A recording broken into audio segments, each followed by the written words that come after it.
Gue pernah bilang ini di live, nggak semua orang itu kayaknya berhak punya anak. Dan sampai sekarang gue nggak pernah tarik omongan gue. Karena gue baru aja baca sebuah kasus yang cukup meremukan hati. Dan ini terjadi di Amerika Serikat, tepatnya di Ohio. Seorang ibu meninggalkan bayinya yang masih berumur 1 tahunan untuk liburan 10 hari. Oh enggak, bayinya nggak dititipin ke babysitter atau ditaruh ke rumah neneknya. Bayinya ditinggal gitu aja. Tapi dibekelin susu gitu sih di tempat mainan dia, di kotak bayinya. Maksudnya apa coba?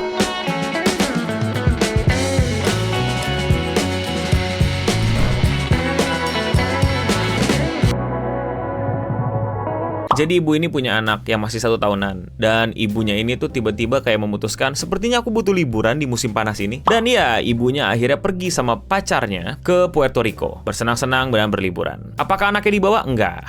Anaknya nggak dibawa, anaknya ditinggalin di rumah. Lebih tepatnya di kotak mainan anak-anaknya, takan lu kotak mainan bayi, tempat tidur bayi. Ya tapi di situ ditinggalin beberapa susu lah, biar bayinya kalau aus bisa minum. Ini gue tidak berusaha untuk menghumorkan kejadian ini. Ini detail kasusnya begini. Ya ibu ini pergi liburan 10 hari ke Puerto Rico, anaknya ditinggal di rumah, dibekelin susu di tempat tidurnya. That's it, that's what happened. It's not a joke, it's a fact. Dan setelah 10 hari, si ibu ini balik dan melihat anaknya berbujur kaku, dipenuhi dengan kotorannya sendiri, dan ibu ini langsung panik dan menelpon 911 untuk minta bantuan. Ibu ini bilang, tolong saya, anak perempuan saya sekarat. Lalu langsung saja ambulan datang dan berusaha menyelamatkan anak ini, dibawa ke ruang emergensi, namun sayangnya anak tersebut tidak bisa diselamatkan. Dan tentu saja polisi langsung menyelidiki kasus ini. Kok bisa-bisanya anaknya meninggal? Meninggalnya karena apa? Ya ini nggak ada plot twist, nggak ada semacam tambah-tambahan. Ya ini apalagi kalau bukan ya ditelantarkan. Anak ini masih berusia sekitar 1 tahun, ditinggal selama 10 hari ke Puerto Rico sama orang tuanya. Satu-satunya orang tuanya. Bagaimana bisa dia survive yang hanya dibodali dan dibekali botol susu di samping tempat tidurnya? Ini bukan film fiksi yang tahu-tahu lu bisa survival of the finest dan lu menjadi sosok terkuat nantinya. Enggak. No. Anak ini meninggal karena kelalaian ibunya dan cara berpikir ibunya yang cukup aneh, yang cukup jauh dari bagaimana manusia normal pada umumnya. Lagi-lagi salah satu alasan untuk gua tetap bilang bahwa nggak semua orang itu berhak punya anak. Nggak semua orang juga cocok kok jadi orang tua. Melalui penyelidikan polisi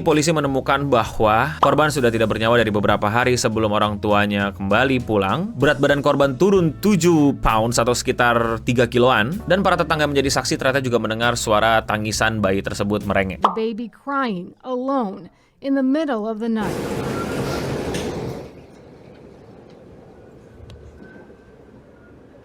Yes, anak bayi itu nggak bisa ganti popoknya sendiri, nggak bisa ngasih makan dirinya sendiri. Bahkan secara psikologi ini adalah masa yang terberat dari seorang infant gitu, seorang toddler gitu, yang dimana ya dia harus ada sosok orang tuanya gitu, harus didampingi gitu. Secara kejiwaan juga penting. Tapi orang tuanya sekali lagi kemana? 10 hari liburan ke Puerto Rico sama pacarnya. Dan pas pulang-pulang kaget, anaknya kok tiba-tiba kayak sakit. Tentu saja dia dibawa ke pengadilan dan tidak perlu menunggu proses yang terlalu lama. Dia dinyatakan bersalah dan mendapatkan hukuman sebanyak seumur hidup di penjara.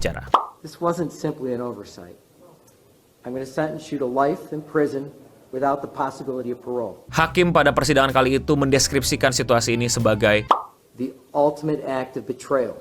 Pengkhianatan yang sangat luar biasa. Ini adalah contoh yang sangat mengerikan dan sangat menyedihkan. Bagaimana ternyata nggak semua orang siap menjadi orang tua. Dan bagaimana orang tua masih belum melihat anak sebagai tanggung jawab. Mereka hanya melihat anak sebagai sebuah ritual kemanusiaan gitu. Punya pasangan, menikah, lalu punya anak. Dan ternyata jelas banyak yang belum siap, banyak yang masih belum mampu menjadi seorang orang tua. Kalau kalian mungkin bertanya apa yang membuat ibu itu berpikir seperti itu, apa yang membuat si pelaku bahkan terdakwa pada saat ini itu bisa kepikiran gitu, liburan 10 hari tinggalin anak gua aja gitu di kasur sama kasih susu gitu. Jawabannya adalah mental health. Yes, mental health is real. Mental health itu ada dan nyata. Banyak orang suffer terhadap masalah tersebut dan sebisa mungkin dan semoga bisa cepat disembuhkan. Si terdakwa pun menggunakan kartu mental health pada saat di pengadilan dan ya, memang benar terbukti ada masalah mental. Nggak mungkin nggak ada masalah mental. Udah pasti kalau kayak begitu pasti ada masalah mental. Tapi poin gue tetap sama kayak waktu gue sebutin di live stream. Ketika lu punya masalah mental itu bukan kartu, bukan sebuah pengaman, bukan sebuah shield atau pelindung lu dari berlaku brengsek, kurang ajar, atau bahkan menjadi orang tua yang tidak pantas. Atau bahkan lebih tepatnya, orang tua yang belum bisa bertanggung jawab. Mental health itu ada, sembuhkanlah, bukan dipelihara dan dijadikan kartu untuk berlagak dan bertingkah jadi kayak orang yang nyusahin orang lain doang kerjaannya. Atau keluar-keluar di internet dan minta dimaklumi seluruh perbuatannya karena lu punya mental health. Mental health itu disembuhkan, bukan dijadikan pelindung atau pengaman. BPJS masih gratisin psikolog nggak sih? Kayaknya masih deh. Coba komen di bawah kalau kalian tahu. Gue tuh support loh buat teman-teman yang hampir 30 terus menikah gitu, ya menikah aja. Ya nggak ada masalah selama nggak melanggar hukum. Tapi gue tuh keras dan gue tuh suka kuar-kuar adalah pikirlah lebih dalam lagi ketika mengambil keputusan untuk mau punya anak. Anak itu bukan barang, bukan juga hiburan, bukan juga kayak cuman fase kehidupan. Anak ini adalah manusia yang dititipkan dan lu bertanggung jawab. Apakah lu sudah siap menerima tanggung jawab sebesar itu? Lu dapat kerjaan susah, lu kerja nggak bener, paling lu dipecat. Tapi kalau anak, lu nggak bisa mecat diri lu jadi seorang bapak, jadi seorang ibu, jadi seorang orang tua. Ah sial, ternyata aku belum cocok jadi orang tua. Nah maaf ya, bapak resign jadi bapak kamu.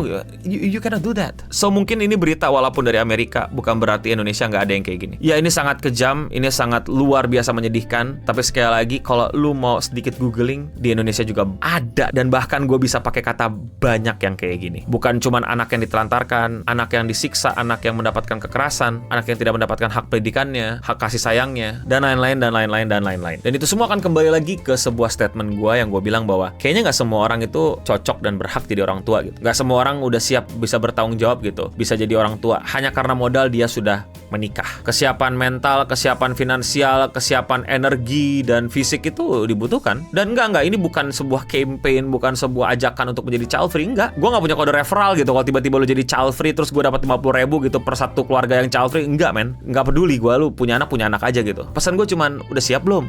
Udah gitu aja. Gak usah lu pada sok-sokan child free gitu. Tapi gue akan lebih deketin gak usah lu pada sok-sokan punya anak.